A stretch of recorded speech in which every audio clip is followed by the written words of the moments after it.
है दोस्तों। सो उसके लिए क्या करें? सो दोस्तों अगर हम डेंगू बुखार की बात करें तो डेंगू बुखार जो दोस्तों होता है एक वायरल बीमारी होती है और ये एक मच्छर के काटने से होती है दोस्तों। और उस मच्छर के जो नाम होता है दोस्तों एडीज एजिप्टी या फिर एडीज एल्बोपिक्टस नाम हो सकते हैं दोस्तों। और ये जो बीमारी होती है आमतौर पर मच्छर के काटने के 3 दिन से 14 दिन के बाद इसके लक्षण दिखाई देने लगते हैं दोस्तों।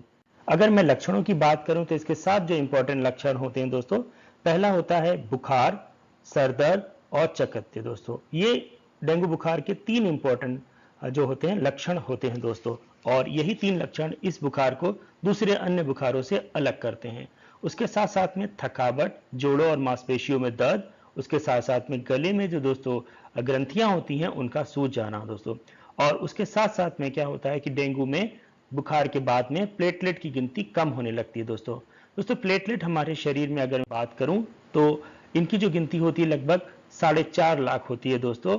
और इनका जो काउंट होता है दोस्तों, जो नॉर्मल वायरल फीवर होता है उसमें ये लगभग 90,000 से 1 लाख तक कम हो सकते हैं दोस्तों। बट अगर मैं डेंगू बुखार की बात करूं तो इसमें इसकी गिनती और भी कम हो सकती है, मतलब ये 20,000 तक लेवल इसका जा सकता है दोस्तों।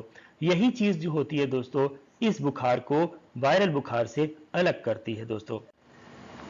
मतलब अगर बात करूं डेंगू और जो दूसरे वायरल फीवर होते हैं उनके लक्षण तो लगभग सेम होते हैं, बट इसमें क्या होता है कि प्लेटलेट काउंट एक अहम भूमिका निभाता है, साथ साथ में ब्लड टेस्ट भी। अगर मैं ब्लड टेस्ट की बात करूं तो दोस्तों कौन कौन से होते हैं? पहला टेस्ट होता है सीबीसी विद ईएसआर, और उसके साथ में डेंगू NS1 एंटीजन, या dengue IgG by ELISA testing, या dengue IgM by ELISA testing, और या फिर डेंगू टेस्टिंग बाय आरटीपीसीआर। अब कौन सा टेस्ट कब करवाना है अगर मैं उसकी बात करूं, इसमें क्या होगा कि अगर आपको बुखार 5 दिन से कम हुआ है तो आपको क्या करवाना पड़ेगा? सीबीसी विद एएसआर के साथ साथ में आपको डेंगू NS1 एंटीजन टेस्ट करवाना पड़ेगा। और अगर आपको बुखार आते हुए 5 दिन से ज्यादा हो गए तो आपको सीबीसी विद एएसआर के साथ में dengue IgG and IgM antibodies test भी करवाना पड़ेगा दोस्तों। और अगर ये पॉजिटिव आ जाता है दोस्तों ये कंफर्म हो जाता है कि आपको डेंगू है।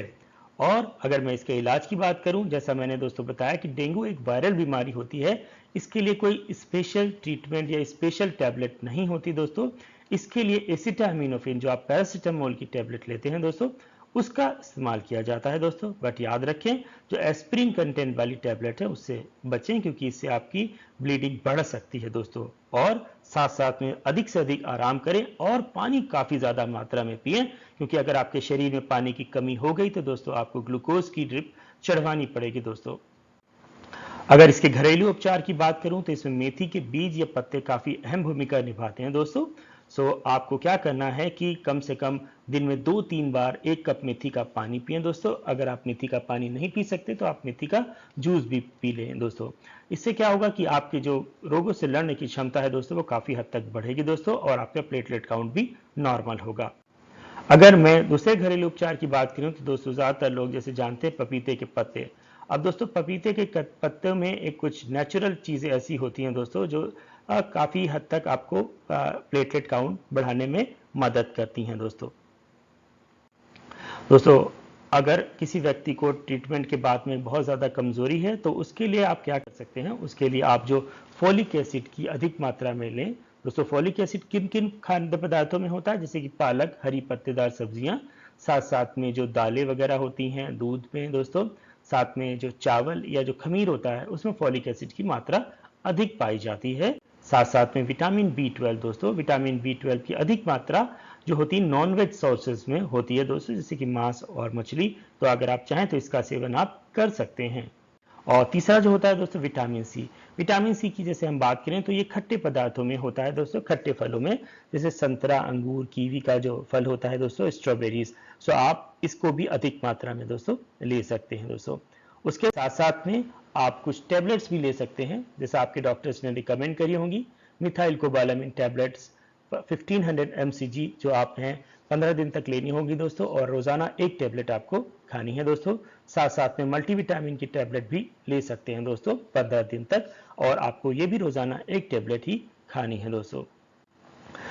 डेंगू को पूरी तरीके से व्यक्ति को नॉर्मल होने में कम से कम 3 से 4 हफ्ते का समय लग सकता है। इसलिए घबराएं नहीं दोस्तों, आपको कमजोरी रह सकती है, आप टैबलेट लें तथा हेल्दी डाइट लें और पानी अधिक से अधिक मात्रा में पिएं दोस्तों डेंगू का ट्रीटमेंट जरूर करवाएं, क्योंकि अगर आप डेंगू का ट्रीटमेंट नहीं करवाएंगे तो काफी गंभीर समस्याएं हो सकती हैं, जैसे कि आपको आपके फेफड़े फेल हो सकते हैं, आपका लीवर या आपका हार्ट में प्रॉब्लम हो सकती है।